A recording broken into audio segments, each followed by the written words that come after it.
interrupting the show for a special report. Because now it is time for Bag Lab. Okay, for today's bag lab, I wanted to talk about, I'm going to have Danny switch to the overhead camera real quick.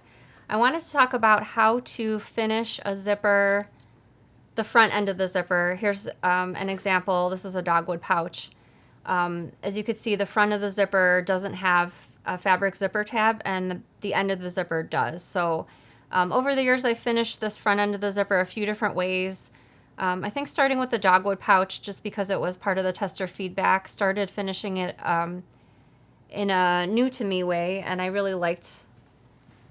Here's another example of a zipper that could be finished using that method. As you can see, the zippers folded back at the front of this Baker Street bag, and tonight's demonstration will be showing how to do that.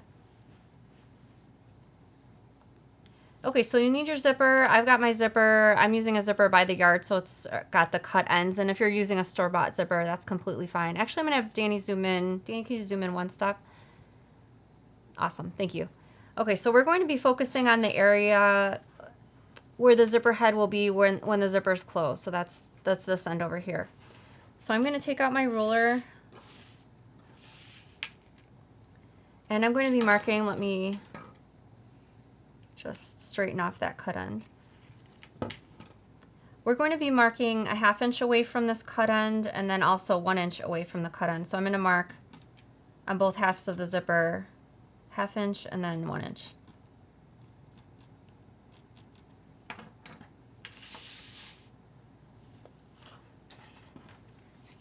Okay, so I'm going to, because it's a zipper by the yard, the ends are together. So I'm just going to open the zipper. Again, this is the end where the zipper head will be when the zippers close. And I'm going to use both of these markings. So I'm going to take the 1 inch marking. I'm going to start on this half of the zipper.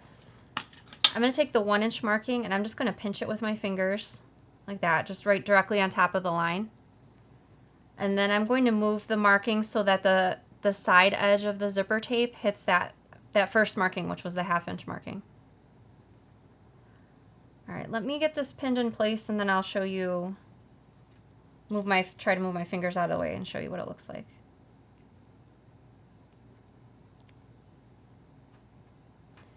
Okay, so as you can see, the zipper's kind of L-shaped.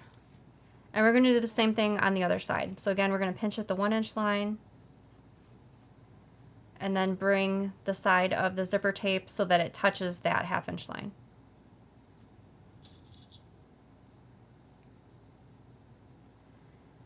Okay, so I'm going to take this over to the sewing machine and I'm just going to sew 1/8 of an inch to the inside of the long edge of the zipper tape. And you can either stitch back and forth a few times, or if you're more comfortable, you can hand crank as well. We just need to tack the ends down so that we can remove the pins. So I'm going to head over to the sewing machine.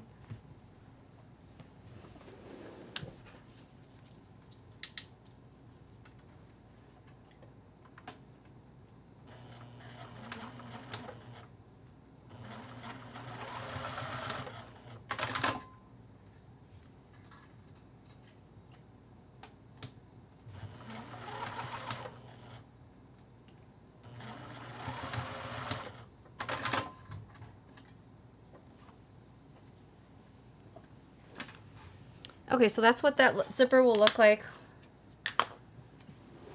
once it's tacked down. Now I'm going to take my scissors and I'm going to trim the overhang of the zipper tape so that it's even with the long edge.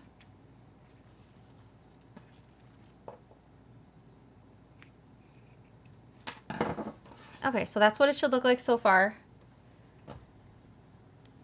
I went ahead and pressed this before the show, but I cut this little fabric tab 3 inches by 1 1/4 of an inch, and I pressed wrong sides together toward the center, and then I pressed it again to make a little fabric tab. So normally the fabric tab is going to go on the cut end of the zipper, but because I like to orient these Bag Lab demonstrations to fit whatever project you're working on, for my example here, I just cut a rectangle of fabric. This will be my the exterior of the fabric. And I'm going to start at the end where the zipper is sort of folded back. So I'm going to take my chalk and I'm going to measure 1/4 inch in from this edge right here.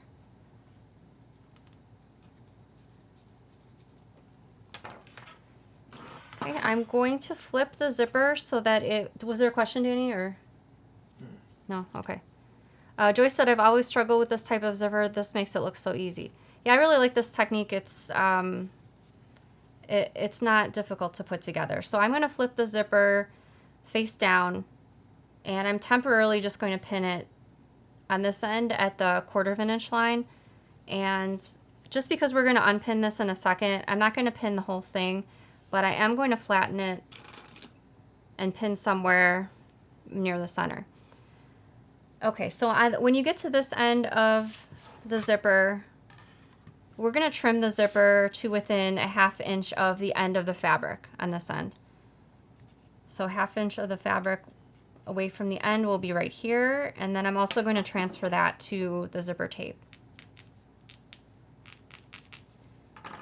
Okay, I'm going to unpin what I pinned so far, and I'm going to cut at the line that I drew. Again, the zipper on the right-hand side is going to be 1/2 inch shorter, so that's why we drew this 1/2 inch line over here. Okay, so now I'm going to take my little fabric tab, and I'm going to insert it so that the cut end of the zipper hits the center of the tab where the center crease is. And then I'm just going to go ahead and fold it. So I'm going to add some wonder clips, and I'm going to take this back over to the sewing machine, and I'm just going to stitch this inner edge of the fabric 1/8 of an inch to the inside of this folded edge.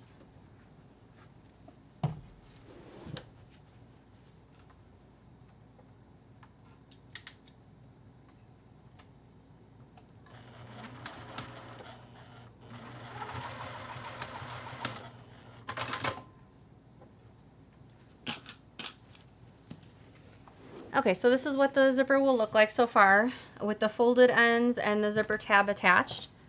And now you'll just go ahead and proceed with the pattern. So this being the exterior fabric, again, I'm going to flip the zipper so that it's face down. I'm going to place the teeth at that 1/4 inch line and pin it in place. I'm going to pin the rest of the way, and again, this fabric tab will hit that 1/2 inch line. Jay says, this technique is used in the dogwood pouches. If you make a bunch of them, it is a great way to get this technique in your head firmly. Yeah, that's true. Definitely, if you're making the dogwood pouches assembly line. So you'll just sew this using the seam allowance in the pattern, assuming it's 1/4 inch since this is a zipper, and you'll just proceed. So as you know, in my Bag Lab demonstrations, I like to make these kind of generalized so that you can work them into whatever pattern that you're working on. So hope this was helpful. Let me know if you use it in a pattern that you're working on. And I had a couple emails recently asking about this, so I thought it would be great to discuss it on Bag Lab. Barbara says, I've seen some people just pinch the zipper tape and melt it instead of tacking it on the sewing machine. Have you tried that, and does it work? Yeah, you definitely could. I've seen that too, people using a lighter and just instead of the little stitches that I made on the zipper tape, just melting it instead, and that kind of holds everything together so you don't have to stitch. I just prefer to stitch it rather than melt it, but it's up to you what you prefer to do. Rebecca says, is it necessary to trim the zipper? I find that they fray. Any suggestions? If you would like to, well, I guess the melting, if you're worried about fraying, the melting would solve that. So if you'd like to do that instead, you can. And Tamara says, you can singe the ends with a lighter to melt it. Yep, definitely. Barbara says, do you start with the zipper longer than needed? That's a great question, Barbara. Yes, I would suggest, as you can see, this is the amount that I cut off. If you're doing this for the first time and you're kind of modifying a pattern that you're already working with that doesn't have this technique in it, but you'd like to add it, I would suggest working with the longer zipper just so you can measure it like I did in my demonstration, just so you have enough to measure it. Some of my newer patterns have that in there already, like Jay mentioned, the dogwood pouch, but yeah, if you're not sure, or especially if you have a zipper by the yard, I would just leave the whole zipper intact until you need to trim, and then you only need to trim the exact amount that you need. Margot says I use fray check. That's a good one too. Yeah, I'm glad you enjoyed this. I know it was easy, but I find that sometimes like the easiest little techniques, the quickest techniques just make sewing easier and more fun. So hope you enjoyed that.